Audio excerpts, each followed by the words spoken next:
with statistical data. That was just a wild guess at best.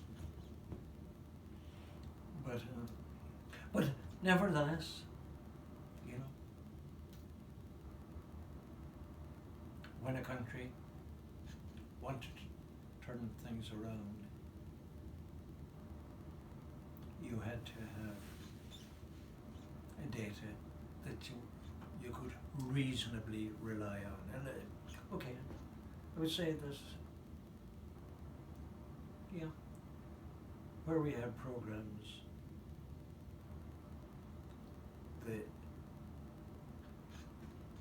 data might have been put together in a rough and ready way, but it wasn't.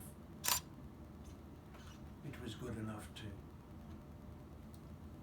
to get things pretty much on the right track.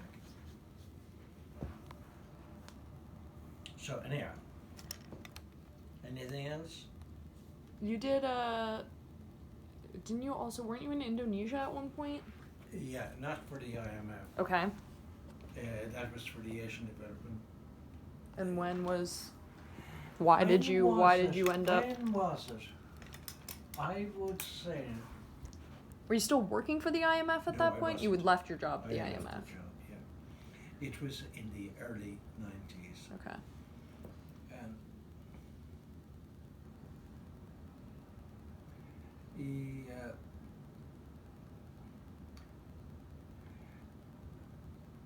actually, the job I went out to do is very poorly described.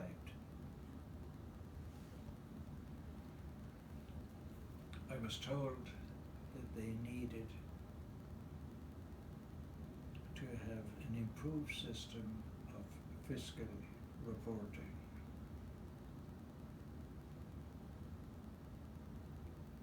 That wasn't the problem. The problem was they were getting a lot of foreign assistance.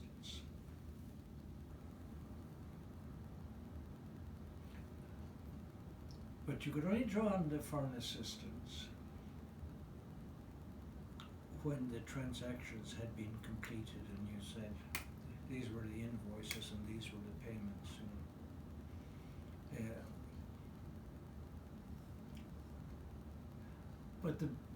But the beneficiaries, let's say, spread all over the country. You had these fiscal offices, probably at least 100 of them. And some, they got the government gave them the money and gave them the foreign exchange. And once they had got the foreign exchange, they never came up with the papers for the government to go and say, okay, we have done this, here is the proof, and now give us our money. So the government, in theory, had foreign assistance, but a lot of it because of the laziness of people out in the boondocks, they were financing it themselves. So, but it only very slowly became clear to me that the original description was wrong. And Indonesia, look at in all third world countries, you come across corruption. And I came across it in Africa, but it was somewhat different in Africa. People who were in a position to get bribes, they took bribes, but many of them had a sense of pride in their work, and they were getting their job done. They were skimming as much as they could, but off the top. Indonesia, the corruption permeated the entire thing. I would say corruption was the beginning, the middle, and the end of everything they did, from the top to the bottom. And they all knew what, how much should be bitten off at this level, and this level, and this level. So there was no interest there. In the interest, the Asian Development Bank did have an interest because they were a provider of foreign loans, and it would have eased their job if things were being done properly. But that was not the interest of the Indonesians. The Indonesians that went along with the Asian Development Bank. So it was a waste. How long were you in Indonesia for? 3 chunks of time. There's over a period of about 20 months, but I probably did about 10 to 12 months in different, the totality of the 3 chunks would be somewhere 10 to 12 months. And then after that, when did you retire? I was retired. Oh, that was you. So you retired from the IMF, and then I you just retired took from this it. job on Yeah. for something I to didn't- do, or I why? didn't- Why did you? Yeah. Seemed interesting, or? Well, yeah. It was, yeah.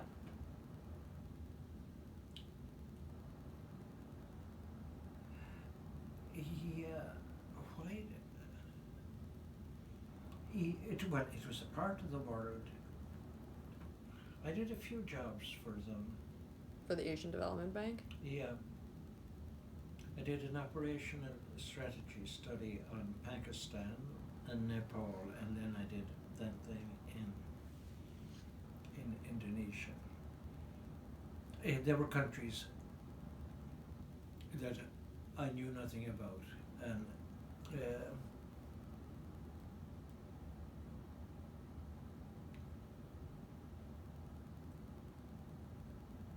yeah, and it was when Elizabeth was in college, and it was a good chunk of, I had my pension, and I had the consulting money from the Asian Development Bank as well, so it put Elizabeth through Carleton Right. painlessly. Did you spend any time in Pakistan and Nepal for the projects that you? I did in Nepal.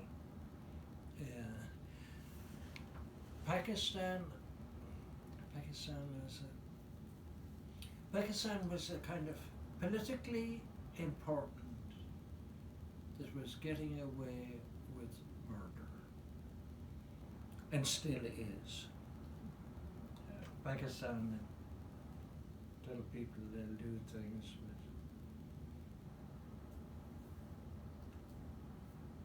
but they became a nuclear power without telling anyone about it. You know,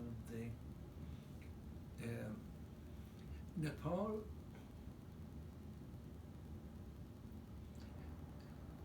In Nepal, okay, it was predominantly Hindu, but you know. Well, it had not been colonized by the British, and you had a kingdom there when I was there. That has gone. They had a bust up in the royal household, and that was the end of the monarchy.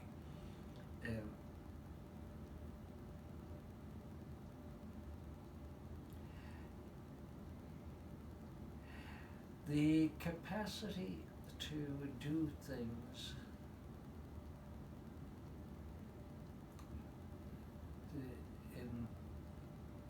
Nepal was very limited because the human capacity in Nepal was gravely deficient. But I suppose the World Bank, Asian Development Bank, bilateral donors, for their own reasons,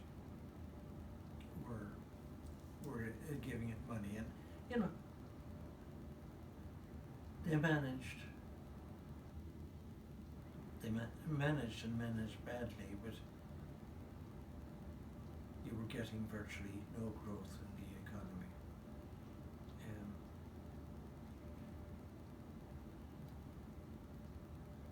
Yeah, but Pakistan, I went there because the man they had running the Pakistan desk is Japanese.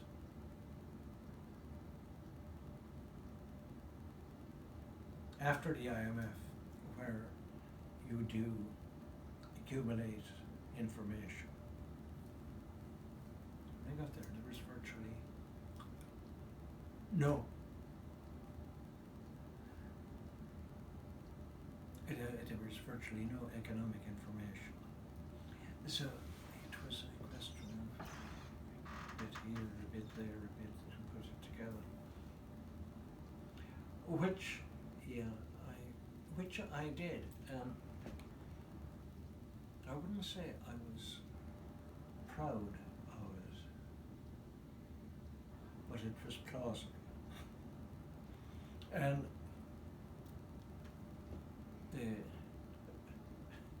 the president of the Asian Development Bank said, "This is the way we should have operational strategy studies."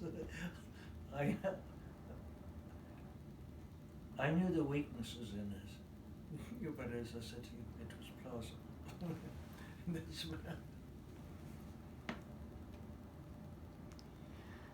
but okay, the World Bank has always had someone from the US as president of the World Bank. The Asian Development Bank always has someone from Japan. Now, the Japanese civil service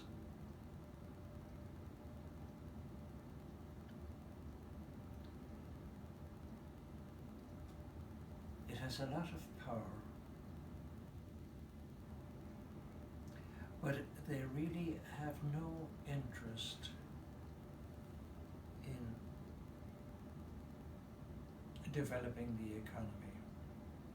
Now, the economy, that's unfair. The economy develops because the private sector, so, you know, the government probably has not got in the way of the private sector, and in fact, you know, help them out where they can. But from the point of view, you know, of running an organization where you are doing a serious analysis of various endeavors of government,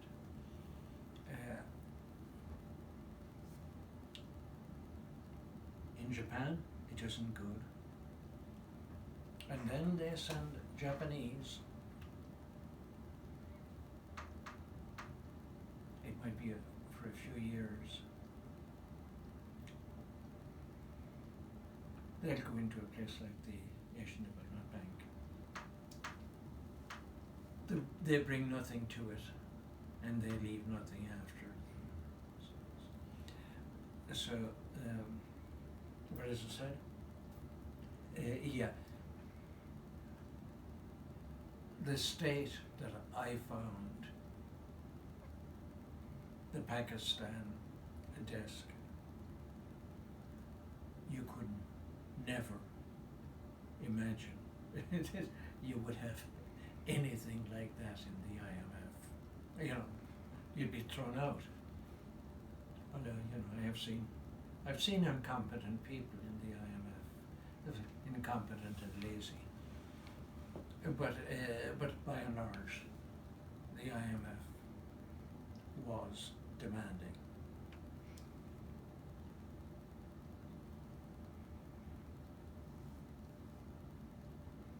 Wild. Hmm? I said wild. Yeah. Very interesting. No. Can you tell the story? You maybe have already told it, but can you tell the story about acquiring the boat? Oh, Yeah. well, that was in Mauritius. That was in Mauritius, and I would say it was probably about 1970. And okay.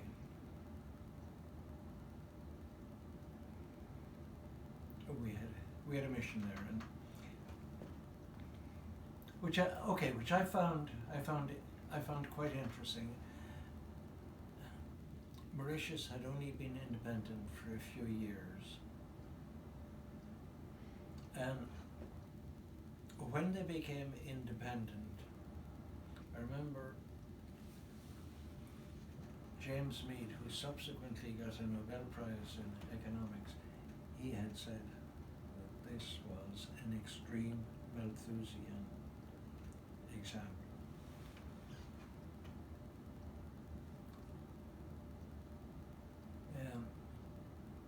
Thank God he was wrong.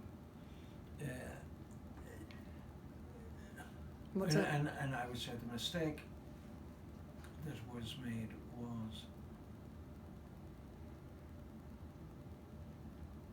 Mauritius had been a British colony. It had been a French colony, and just about the end of the Napoleonic Wars, the French had handed over to the British. But the French influence remained very, very strong there. Now, what kept the island going was sugar. And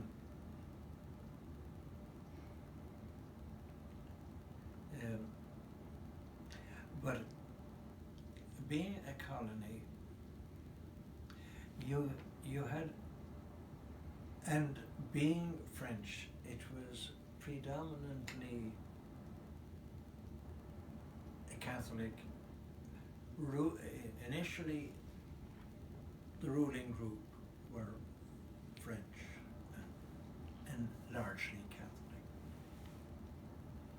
Then they brought in indentured labor from India for the sugar plantations.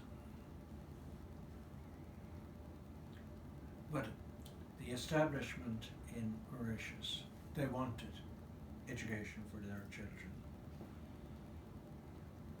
And I would say initially they had French religious orders.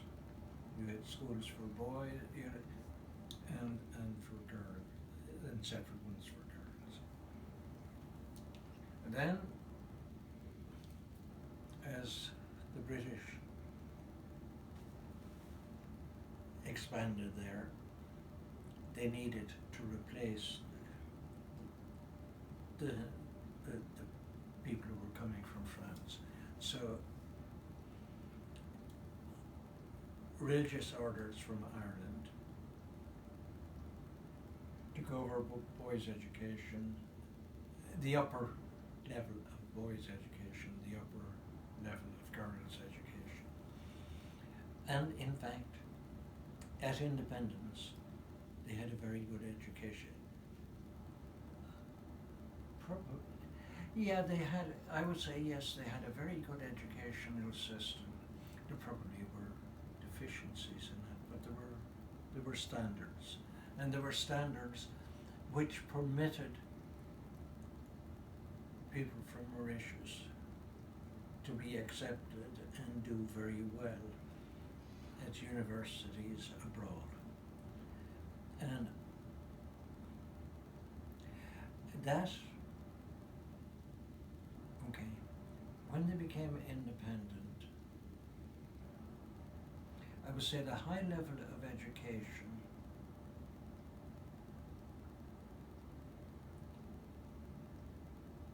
facilitated the attraction of foreign enterprises, other than in the sugar. It was diversifying out of sugar. And looking back, as I said, I went there in 1970, which is 49 years ago. So, in the last 50 years, Mauritius has done very, very, very, very well. It's a very, tourism is very successful there, and well, and you know, various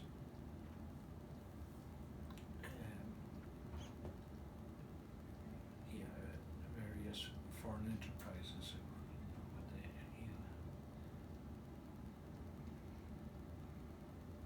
Initially, it was, you know, the garment manufacture and that, which is that's a fairly low level of, but they've been able to move up, and yeah, it's one of the more successful. Well, to call it African,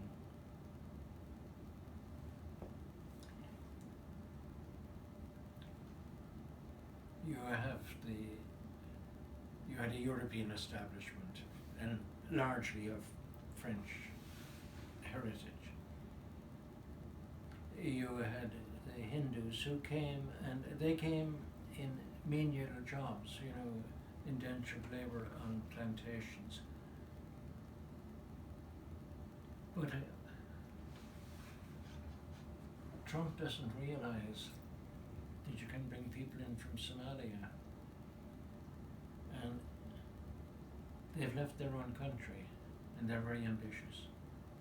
And so the Hindus who came to Mauritius, yeah, initially at the bottom rung, but they were ambitious for their children. So the educational system has been an educational system will not be successful unless the parents want to support it, and the parents in Mauritius have wanted to support it, and they've got it.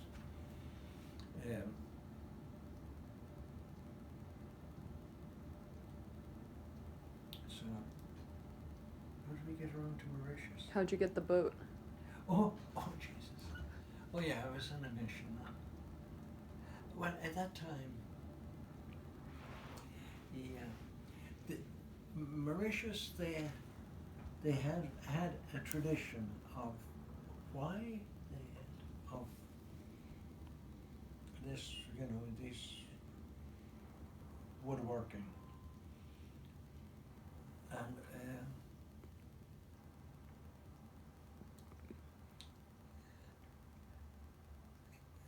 and as well as that, the commercial side, you had Chinese who came in, and they ran.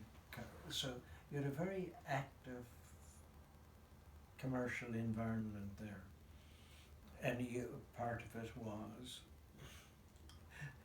they were making these boats. So, okay, the purchase of it was quite simple. Getting it from Mauritius to Washington wasn't that simple. I think I flew from Mauritius to Johannesburg from Johannesburg, with stopping for fuel here and there, onto London. Then I was going over to Cork. I guess Miriam's parents were in Cork at the time. And then I got in to London, I think on a Saturday morning. And I had a meeting in London on Monday. So I was going over to Cork, and then I was going back to London, and then I was going from London to Shannon, because to see my own, my father was dead, but my mother was there in Limerick. So I figured, yeah, okay.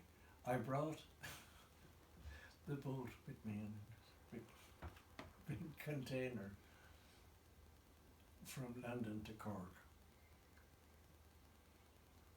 And then I didn't want to bring it back to London. I wanted to get it up to Limerick. So I went into the bus station. I told them, can you put that on the bus? And they had to open the emergency exit because it was so big to get it, to fit it in. Okay. And at that time, you could put something on, and if there was nobody at the other end to receive it, it was left luggage. So it went up from Cork up to Limerick. I went over to London, came back to Shannon, into Limerick.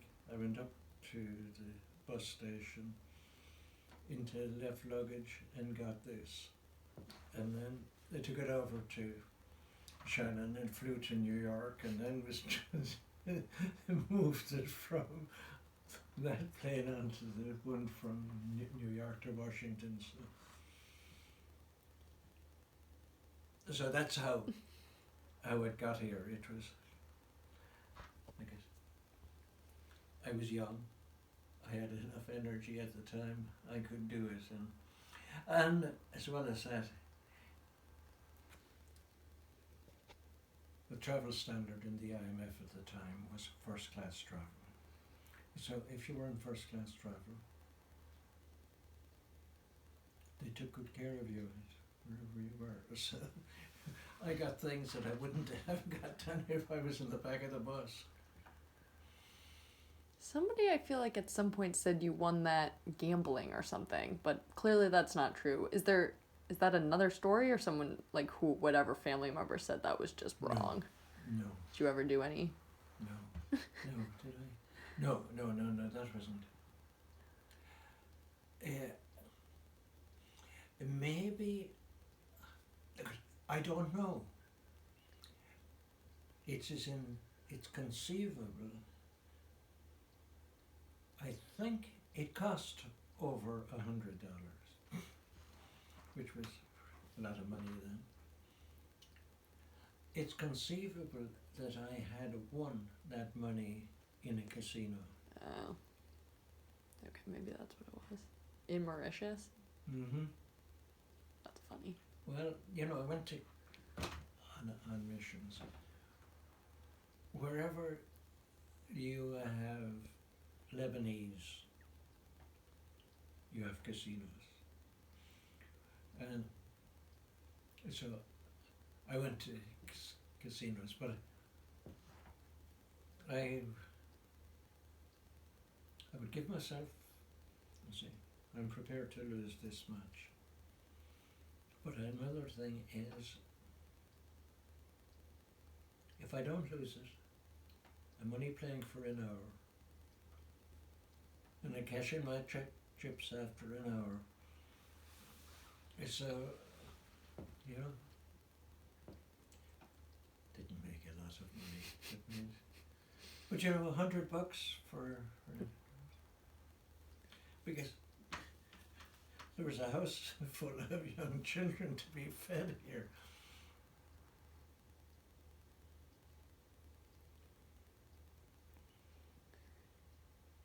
So anything else you want? I don't think I have any more requests, so if you don't have anything that's jumping to mind, we could probably call it a day. What I really need to do is have Mom, because, she's like, you gotta get all the stories, but I feel like now I gotta get her to look at everything and be like, are there any stories you know that you want him to tell that he hasn't told? Well, if there's anything like that, give me a call. Right. So,